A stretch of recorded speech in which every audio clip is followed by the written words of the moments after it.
Hey everybody, Curtis Howell, Smart Social here at Wasatch Action Coach with my good friend Frank, and we are here to help you grow your business. So the last video we did, we talked about what are some things to do to help you overcome challenges in your business, like how to prevent problems and be ready for hard times.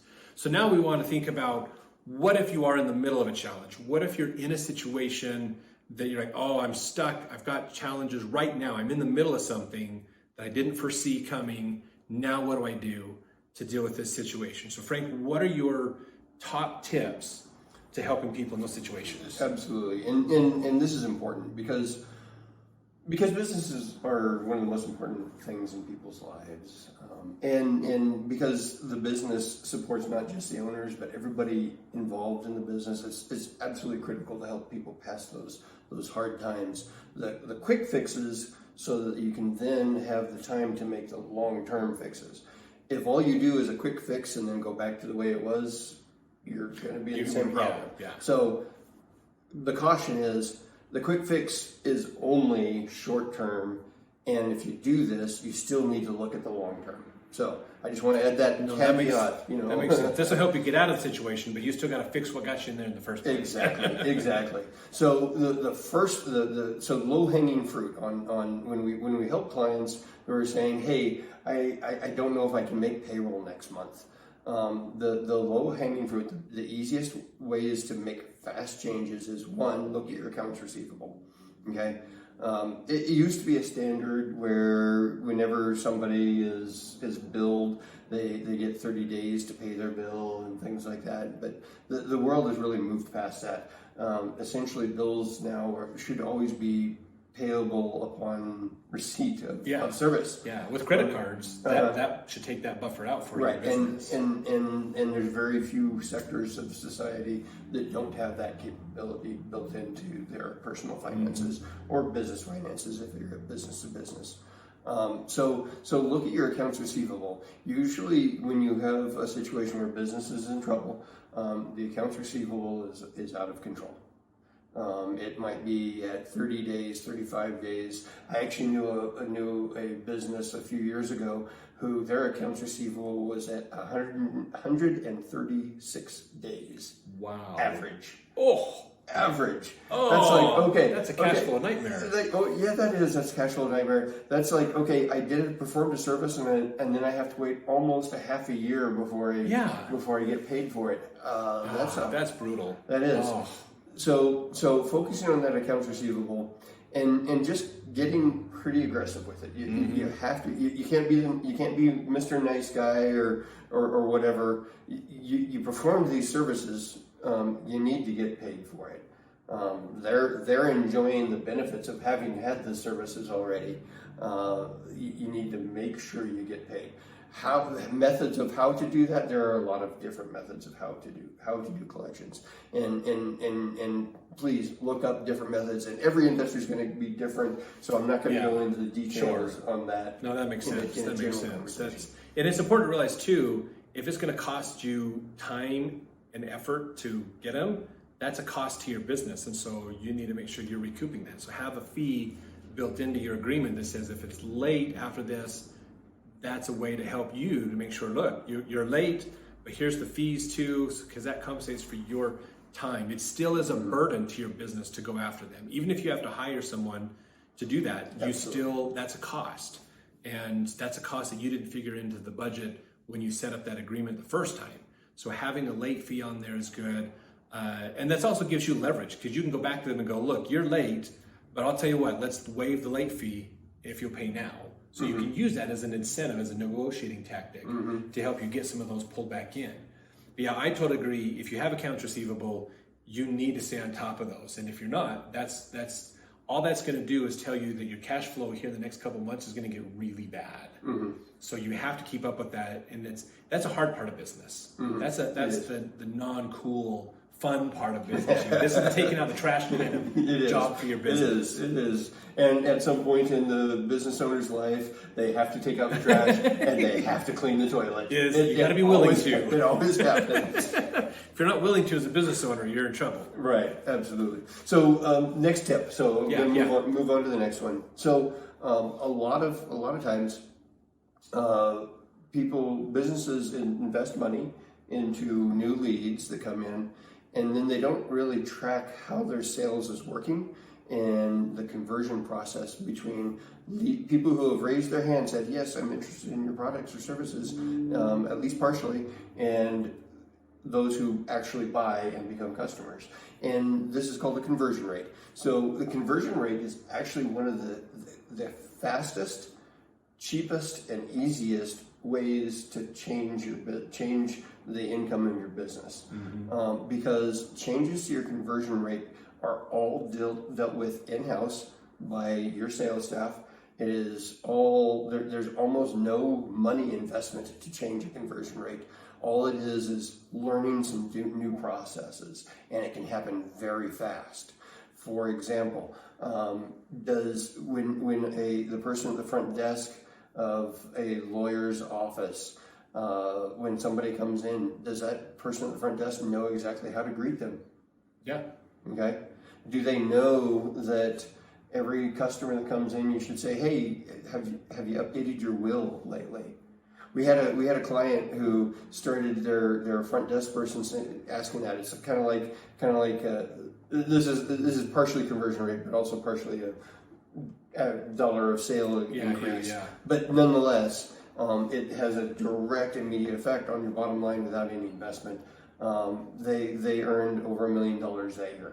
Yeah, just by doing and that it's one small, thing. simple changes. That's especially with that area, like your example you used of the attorney. I think like in that setting, the attorneys are thinking, I have to close the deals. I'm responsible for all of it. But they forget that woman I hired as just a secretary is actually the manager of first impressions for your business. Absolutely. And so they are the start of that. They're a part of your sales process. They're one of the most important pieces. Exactly. Yeah. And when you think about that, then you start to see what is the potential of how that you're going to close more deals. You're going to have a better experience. Your customers will do better with you. They'll feel more comfortable, and that's going to make it easier for you to close the deals because they're warming them up for you, so that as you're getting ready. That's the beauty of it. Right. So another aspect of conversion rate is scripting. Very few businesses, small businesses, use scripts for their salespeople. Quite often it's because the owner themselves are the salesperson, and they just hey, just go do it. They've learned how to figure it out. So they just wing it, and they're fine. But the fact of the matter is anytime you do something without writing it down, you are destined to do it again. You didn't write it down, you didn't document it, so you're going to do it again. Now, when I say a script doesn't have to be written out like a Shakespearean play of these are the words you say verbatim. Yeah. It can be. I mean, if you're a telemarketing company, okay, that makes sense. Yeah. But if you're dealing with pretty competent professionals, which most small businesses really do deal with competent professionals on their team, it could be as simple as, here's a checklist. Every new customer comes in, they need to talk about these 5 items. Okay, or maybe it's a decision tree of when they come in. I was using a plumber as an example earlier. The first question is this an urgent problem or something that is planned for the future? Okay, is your water heater leaking right now, or do you just have a dissatisfaction to where we have some planning time to replace it? So it's a decision tree, so you can wind up figuring out what all the questions are and what all the responses are and what actions have to be taken in and amongst those. That's a script. Yeah. So creating a script and then testing and measuring that script, tweak it a little bit. Every time you measure what your conversion rate is for a week, and then change one of the questions and see if it changes. This can have a very fast and very dramatic effect on your bottom line. So it can actually help, as the example earlier, pay the payroll by the end of the month. So if you're looking at an urgent issue, this can solve an urgent issue. Absolutely. And that's part of that whole idea of documenting the processes of your business, helping you know what's going on, because that helps improve consistency of results for your customers and helps make sure that the quality, there's a level of quality that is met when people are working with your business and how things are happening. And the beauty too is if you aren't documenting the process of your business, then you can't teach somebody else how to do it for you. So again, if you want to grow your business outside of just you and a couple of assistants, you have to be able to teach somebody how to produce a consistent results for your business. And that's where this documentation is going to help so much. And I don't think it is like a natural thing for people to think about that, but it helps so much to go, okay, I need to figure out how can I build a way to teach someone else to be consistent at this. And when you do that, you'll start to see more growth in your business and that consistency helps because then you have more customers and they want to stick around longer and work with you more and those kinds of things as well, which helps so much in your business. So I want to touch on one more tactic. One more tactic that can help get past an urgent situation. Yes. Okay. So this is called, it's a process. It's called a closed door sale.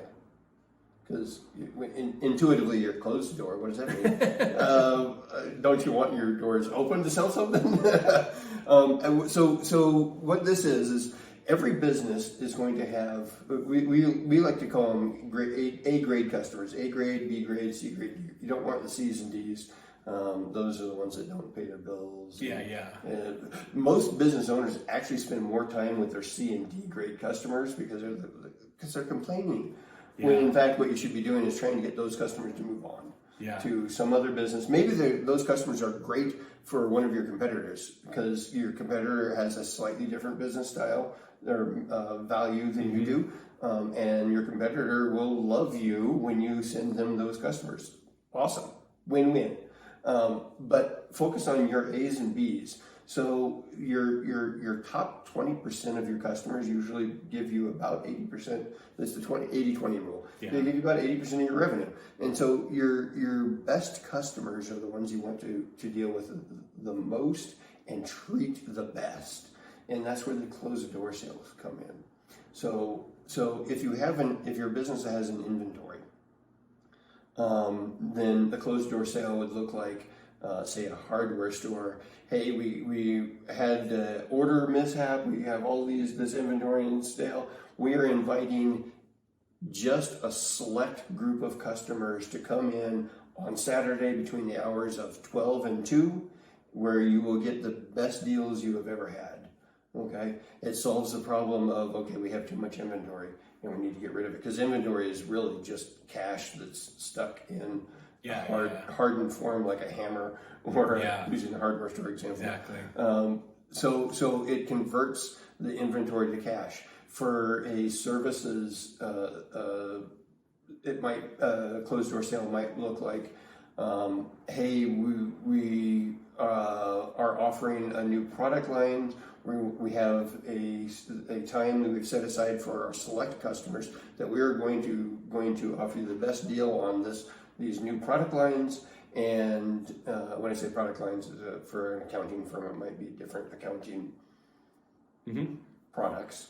But anyways, where you can come in, we'll talk to you, we'll educate you. They're already your A customers, so they're already raving fans. They're almost certain to come in.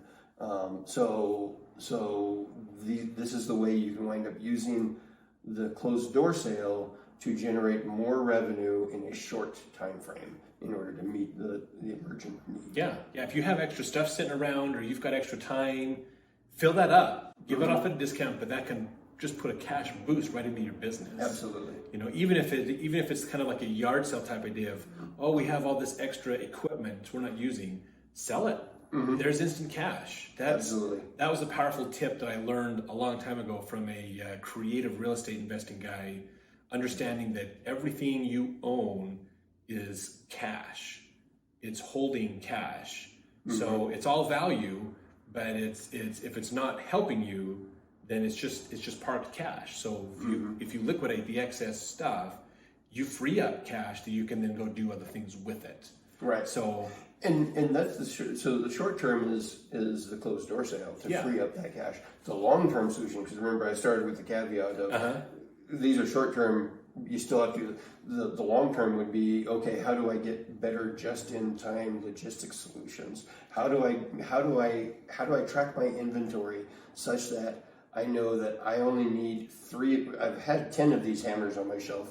How do I do it so I can only have 3 on the shelf at any time with confidence, knowing that as soon as I need the 4th one, it will be there. Yeah, exactly. Okay, so the long-term solution is answering those questions and setting those systems in place, so that you can free up that cash and not have to reinvest it afterwards. Exactly.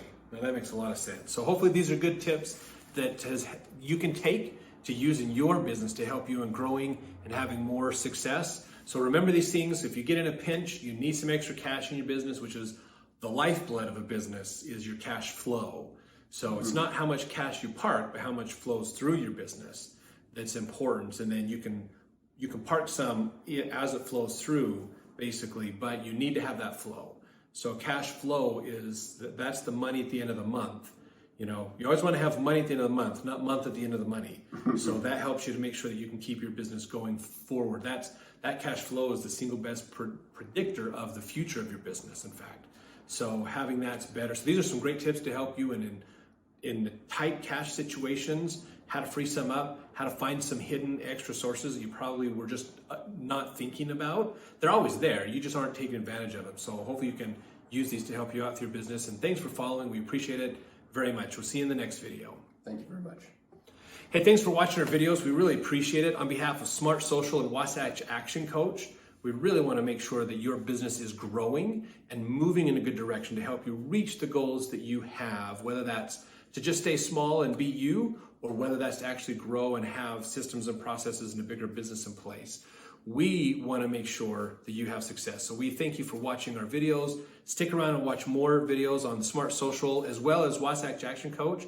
So wasatchactioncoach.com, as well as watch their YouTube channel for more great tips and advice. And always stick around with Smart Social, and we'll continue to do more Smart TV episodes and other things as well to help you out. So we appreciate it. Make sure to like and subscribe our channels, and we'll see you in the next video.